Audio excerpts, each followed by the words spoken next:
have been a number of steps taken. For example, the boycott by the EU personalities of the Beijing Olympics was one such case.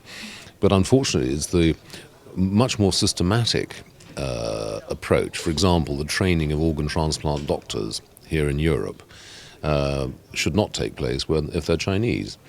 And there are many other issues that could be dealt with, and we're looking at all these, and I hope in the coming year we'll have actually some action.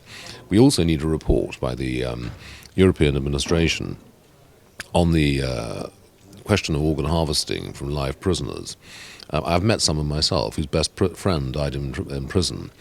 He disappeared one evening from the cell, and when he next saw his friend's body, it had holes in it in the prison hospital, and he thought some operation had been done. But obviously what had happened was he'd been transplanted, he'd been harvested for his organs. The EU is a major trading partner with China, and many years ago the EU began a thing called the so-called human rights dialogue with China, which of course is a bit of a farce because the EU complains about a list of individuals, the Chinese authorities say we'll look into it, and nothing ever happens.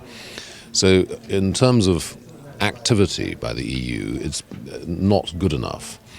Nor are the statements made by leading political and other figures from the EU in relation to massive human rights abuses in China, the persecution of various religious groups, including Falun Gong, the Uyghurs, the Tibetans from Tibet, and which is occupied, as you know, by China.